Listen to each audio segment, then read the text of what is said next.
Faudra le remercier parce que le mois de Ramadan fait partie de ces stations que le Créateur met à notre disposition. Voyez sa miséricorde. Dans la journée, il met à notre disposition 5 stations. Si tu t'éloignes de Dieu, il te donne 5 rendez-vous que sont les prières. Dans la semaine, il te donne un rendez-vous qui est le jour dans lequel nous sommes, le jour de vendredi. Et puis dans l'année, il nous donne un rendez-vous qui est le mois de Ramadan. Le but du jeûne, il est précisé dans le verset que j'ai récité en préambule. Ainsi atteindrez-vous la piété. Souvent lorsque l'on évoque ce verset, quand on arrive à cette période de Ramadan et que l'on parle de ce verset, qu'on le cite, précisément on s'arrête à la citation, alors qu'il faudrait aller plus loin. On se contente de dire, le mois de Ramadan, celui qui jeûne, c'est celui qui s'abstient de manger, de boire, d'avoir des relations intimes, et on s'arrête là. Alors qu'il faudrait aller beaucoup plus loin, et c'est ce que l'on va essayer de faire, Inch'Allah, en précisant et en détaillant la philosophie du jeûne. En tout temps, il est demandé aux croyants d'utiliser son temps à bon escient, a fortiori pendant le mois de Ramadan. Le temps, la vie, a ceci de particulier qu'elle rétrécit en s'allongeant. La vie, elle rétrécit en s'allongeant. Plus tu vas prendre de l'âge, plus ta vie va s'allonger et plus en réalité elle rétrécit parce que tu te rapproches de la fin. Tu te rapproches de la rencontre avec Allah. C'est ce que nous espérons en tout cas. Nous espérons rencontrer notre Créateur, Inch'Allah. Alors je vais développer à présent une réflexion à propos de tous ces éléments qui vont venir nous gâcher le jeûne. Avant d'évoquer ce que l'on a dit en introduction, c'est-à-dire cette recette, ou plutôt une recette, pour nous préparer au mieux à jeûner. Si l'on vous volait quelque chose de matériel, votre téléphone, votre smartphone par exemple, c'est malheureusement ce qui est le plus cher à nos cœurs aujourd'hui. Si l'on vous volait ce smartphone, vous seriez en colère, légitimement, mais vous pourriez le récupérer, soit en le retrouvant par la suite, soit en rachetant un autre. Que dire maintenant de celui qui va vous voler votre récompense, ce qui est immatériel? Cette récompense, il n'est pas possible de la récupérer. On l'a dit il y a quelques secondes, il se peut que nous ne vivions pas le mois de Ramadan, et même si nous le vivons, il se peut que ce soit le dernier. Si on te vole ta récompense du mois de Ramadan, il est probable que tu ne puisses pas la récupérer parce qu'il se peut que tu ne vives pas jusqu'au prochain. Il existe des voleurs du Ramadan. Alors ils n'ont pas de visage, ils n'ont pas d'âme, mais ils vont tout de même vous voler votre récompense. Le premier de ces voleurs, ce sont tous ces médias, la télévision, les smartphones, la télé, Netflix. Oui, ce sont des voleurs du Ramadan, parce qu'ils vont vous voler votre récompense. Alors, je vais préciser une chose, il faut toujours être équilibré. Et comme nous sommes à l'ère du simplisme et à l'ère du montage, on va couper cette partie, on va dire voilà, il est contre le loisir. Je ne suis pas ennemi du loisir, je suis ennemi de l'excès. Et je suis ennemi de celui qui n'a pas le sens des priorités. Parce que oui, pendant le mois de Ramadan, ce qui doit occuper nos esprits, c'est accentuer cette relation avec le Créateur. Notre priorité, ce n'est pas de terminer la série, ce n'est pas de regarder la Casa des Papel. Notre priorité, c'est de renouer avec le Créateur, c'est de solidifier, de renforcer cette relation avec Allah. Premier des voleurs, Netflix, les séries, la télé, les smartphones. Avec la précision, les loisirs, je n'en suis pas ennemi, mais il y a des priorités. Le deuxième des voleurs, c'est le sommeil. Oui, certains s'arrangent pendant le mois de Ramadan pour dormir le maximum, pour dormir le plus, afin de faire passer la journée. Ce n'est pas la philosophie du jeûne, et on va le voir tout à l'heure. Allah ne te demande pas de jeûner pour passer la journée. S'il s'agit de passer la journée, alors mange. Ce n'est pas ça, ce n'est pas cela la philosophie du jeûne. On va le voir en détail tout à l'heure. Le troisième des voleurs, ce sont tous ces marchés, tous ces magasins. Et d'ailleurs, vous le voyez bien, si vous allez dans les hypermarchés, vous allez voir qu'ils sont en train de préparer le mois. Eux aussi, ils préparent Ramadan, mais d'une autre manière. Et d'ailleurs, leur amour pour les musulmans grandit à la veille de Ramadan. Ils nous aiment beaucoup. Ils aiment beaucoup les musulmans à la veille de Ramadan. Non pas pour vos beaux yeux, mais pour votre poche. Parce que vous allez y laisser des centaines et des milliers d'euros. Oui, c'est une réalité. Encore une fois, je suis ennemi de l'excès. Rompez votre jeûne, rompons notre jeûne comme il faut. Ce qu'il ne faut pas, c'est l'excès. C'est consommer à outrance. C'est consommer pour consommer. Et vous allez voir dans les magasins seront emplis soit de musulmans, soit les rayons seront vidés de leur contenu parce que les musulmans seront passés par là. Et vous le voyez à chaque fois. Vous allez aux alentours, un petit peu avant Salat el-Maghrib, les rayons sont vides. Et d'ailleurs, les magasins s'empressent pour les remplir.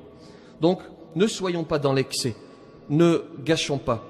J'ai mené une petite expérience d'ailleurs. J'ai tapé Ramadan 2019. Sur les 30 premiers résultats, plus de la moitié des vidéos qui sont sorties traitent, non pas de la spiritualité, mais de la cuisine, de la nourriture, de la déco. Il est clair qu'il y a un problème dans le sens des priorités. Il y a un problème à propos du sens des priorités. Se préparer à accueillir ce mois béni, c'est se préparer à renouer avec le Coran. Cependant, beaucoup n'ont pas compris que la lecture ne suffisait pas. Il faut nouer avec le Coran une relation tridimensionnelle. La première des relations, c'est la plus basique, c'est la lecture. Lire le Coran. D'ailleurs, le prophète sallallahu alayhi wa sallam, au cours de toute son existence, le lisait assidûment. On a un certain nombre de preuves dans les textes. Par exemple, tous les soirs, il se mettait dans sa maison et il récitait le Coran. Et tellement sa récitation était belle, elle touchait tellement le cœur, que même ses ennemis, qui le détestaient, se mettaient autour de sa maison pour l'écouter attentivement. Et vous avez ce fameux récit. Abu Sufyan, Abu Jahl, Al-Akhnas, de farouches ennemis du prophète, qui se mettent autour de sa maison pour écouter. Et chacun d'entre eux ignore la présence de l'autre. Et ils se mettent et ils écoutent. Et puis lorsque le prophète sallallahu alayhi wa sallam termine sa lecture, ils vont partir et le chemin va les rassembler. Fdiha, catastrophe. Ils comprennent, chacun comprend que l'autre était autour de la maison de l'ennemi pour écouter la parole qu'ils combattent. Et ils vont se mettre à s'insulter. N'as-tu pas honte, espèce de fou? N'as-tu pas honte de venir écouter ce fou? Ne reviens pas, ne revenons pas, ne revenez pas. Parce que si nous revenons, nous donnons crédit, nous légitimons sa parole. Et puis le lendemain, rebelote. Alors qu'ils se sont promis de ne pas revenir, le lendemain, ils sont autour de la maison du prophète parce que le Coran est trop fort. Parce que le Coran interpelle cette nature saine, al-fitra, que nous avons chacun en nous. Et ils se remettent le deuxième jour, et ils se rencontrent encore une fois, et puis ils se mettent à s'insulter, ne revenez pas. Et le troisième jour, rebelote, ils sont encore autour de la maison du prophète, sallallahu alayhi wa sallam. Donc au cours de toute sa vie, il récitait le Coran, et particulièrement pendant le mois de Ramadan, il accentuait sa relation. Et ce qu'il faut faire, c'est se déterminer ce que l'on appelle el-wird, c'est-à-dire une partie du Coran que tu vas réciter constamment, même au-delà du mois de Ramadan. On va le voir par la suite. Il ne faut pas être musulman que pendant le mois de Ramadan. Il faut l'être par ailleurs. Il faut vous constituer une partie du Coran à réciter. Et ne soyez pas trop ambitieux. Parce que ceux qui sont trop ambitieux, généralement, ils arrêtent. Alors vous en avez qui sont ambitieux et qui réussissent leurs défis. Mais lorsque tu te fixes un objectif trop important, il se peut que tu le délaisses. Ce qui nous intéresse, c'est la continuité, c'est de perdurer. Même si l'extrait que tu vas réciter, il est modeste, il est petit, au moins il perdure dans le temps. Fixe-toi quelques lignes du Coran à réciter pendant le mois de Ramadan. Pendant le mois de Ramadan, je vous incite à le lire entièrement, bien sûr. Si vous ne pouvez pas, avec le travail, etc., chacun a sa vie, il n'est pas question de juger les uns et les autres, eh bien fixez-vous un minimum que vous allez réciter continuellement, Inch'Allah. La deuxième des relations que nous devons nouer avec le Coran, c'est l'apprentissage.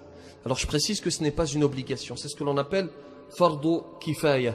C'est-à-dire que si une partie de la population musulmane se charge de l'apprendre, alors l'obligation est levée pour le reste des musulmans. Et en l'occurrence, on a toujours, alhamdulillah, une partie de la population qui l'a mémorisé. L'apprentissage du Coran, c'est comme un marathon, c'est semblable à un marathon. Nous commençons tous, lorsque nous sommes jeunes, à l'apprendre, n'est-ce pas? Et puis petit à petit, comme dans le marathon, vous en avez certains qui vont abandonner l'apprentissage et d'autres qui vont arriver jusqu'à la ligne d'arrivée. Mais il faut absolument qu'il y ait un minimum de Coran dans nos cœurs. Parce que le prophète sallallahu alayhi wa sallam dit dans une tradition prophétique, « Inna alladhi laysa fi jawfihi shay'un min al-Qur'an kal baytil kharib » Celui qui n'a pas un minimum de Coran en son fort intérieur, il est semblable à une maison en ruine. Et puis c'est ce qui va te permettre de t'élever dans l'au-delà. Il sera dit à celui qui a appris le Coran, le jour du jugement, « Iqra wartaqi ورتل كما كنت ترتل في الدنيا فإن منزلتك عند آخر آية تقرأها.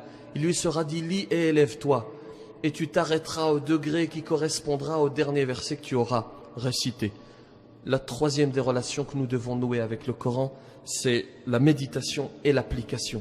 Il faut bien comprendre que la lecture n'a de sens que si tu la comprends, tu essaies de la comprendre et que tu l'appliques.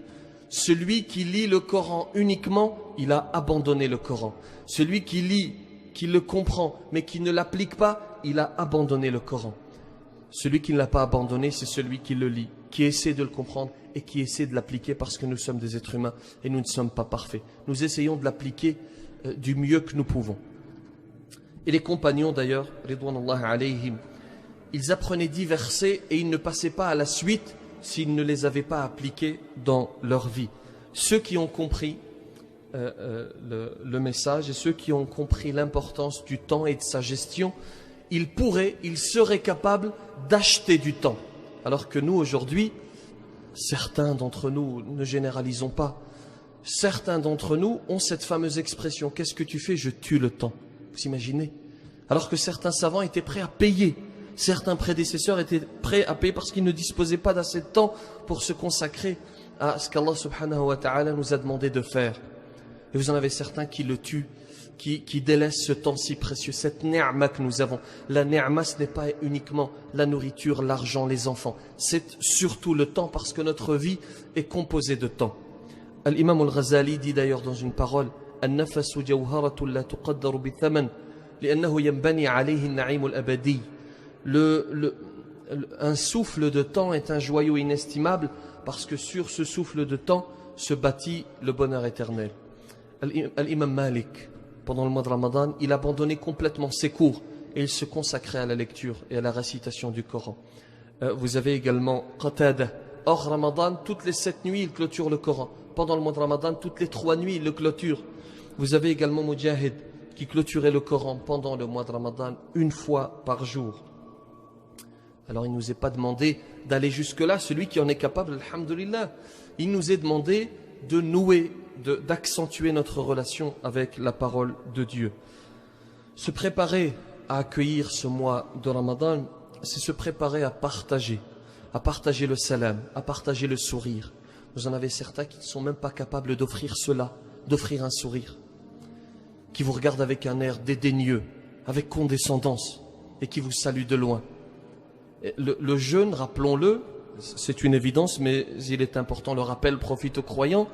Le jeûne du mois de Ramadan, c'est surtout adopter un certain comportement. C'est respecter les créatures, respecter le Créateur. Le prophète sallallahu alayhi wa sallam dit dans une tradition prophétique, celui qui ne délaisse pas la tromperie et le mensonge, Allah n'a pas besoin qu'il délaisse sa nourriture et sa boisson. Se préparer à accueillir ce mois de Ramadan, c'est se préparer à partager sa nourriture. Et c'est la philosophie du jeûne. Alors je vais vous dire d'abord, l'adoration appelle forcément un effort. Il faut qu'on comprenne bien ce point. Lorsque je fais la prière, je me sacrifie pour Allah.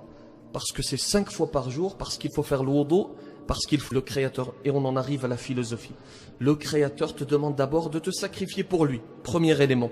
Deuxième élément, il te demande de te priver, de ressentir physiquement et non pas théoriquement la faim. Pour comprendre ces millions, ces milliards d'êtres humains qui, au cours des 365 jours, n'ont rien à se mettre sous la dent. Et cette fois-ci, ce n'est pas un choix. Ils sont contraints. Et on l'a rappelé à différentes reprises. Une évidence, mais il faut la rappeler. Il y a des gens qui ne sont pas capables, nous qui nous plaignons, qui avons nos caddies remplis. Il y a des gens sur cette terre qui mangent de l'herbe parce qu'ils n'ont rien à manger. Vous entendez? Il y a des gens en Syrie qui n'ont pas la capacité d'acheter une tomate. Il y a des gens en Somalie qui n'ont pas de quoi boire. Et le Créateur te demande pendant ce mois de te sacrifier. Toi qui as 1 milliard sur ton compte, tu vas être à la même hauteur que celui qui a 1 centime sur son compte. Et même si tu as la capacité de te nourrir, tu ne te nourris pas pour le comprendre. Et une fois que tu as compris ce qu'il ressent dans ta chair, une fois que tu as ressenti cela, alors tu vas mettre la main à la poche et tu vas l'aider. C'est le sens de Zakat el-Fitr à la fin du mois de Ramadan. Pour terminer, chers musulmanes, chers musulmans, le mois de Ramadan est un moment de réforme. Il ne s'agit pas d'être musulman, je l'ai dit tout à l'heure, uniquement pendant le mois de Ramadan. Rappelez-vous, dans l'introduction, je vous ai cité l'une des réponses. Le jeune homme, dans sa vidéo, demande aux passants comment est-ce que vous préparez le mois de Ramadan, et une femme va répondre, eh bien, en interrompant les sorties en boîte de nuit. Comme pour dire, on fait une petite pause pendant le mois de Ramadan, et puis par la suite, ça me rappelle un hajj qui vendait de l'alcool, qui avait une épicerie dans laquelle il vendait de l'alcool. Chacun est libre de faire ce qu'il veut, bien sûr. Mais lorsque nous sommes sérieux avec les textes, l'islam interdit cela très clairement. C'est comme ce hajj qui vend de l'alcool, qui va aller au pèlerinage, et pendant qu'il est au pèlerinage, il laisse des gens, des travailleurs dans sa boutique pour repeindre les murs, vous voyez, pour revenir et pour travailler encore plus. Donc c'est la même chose. Il ne s'agit pas d'interrompre, il s'agit d'être sincère.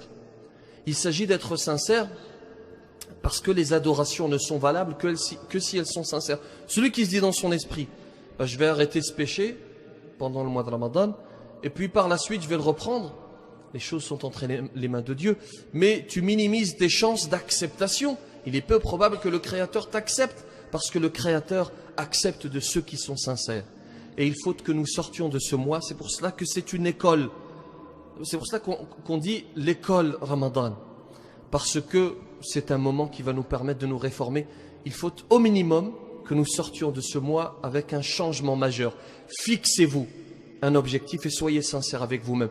Nous connaissons tous nos défauts. Si nous sommes sincères et si nous ne nous mentons pas à nous-mêmes, nous sommes capables de mettre en évidence un défaut majeur. Et il faut se dire, à partir d'aujourd'hui, mettez dans votre esprit ce défaut et vous vous dites, à la fin, Inch'Allah, je le terrasserai. À la fin du mois de Ramadan, je délaisserai ce péché, ce défaut. Je vais terminer par une histoire réelle à propos des bienfaits du jeûne. C'est un cheikh dont les fonctions sont de faire le lavage mortuaire. Un jour, il lave un homme et il aperçoit 4 choses très particulières. La première, c'est que, vous savez, lorsque l'on fait le lavage mortuaire, on appuie sur le ventre du défunt pour faire sortir les impuretés.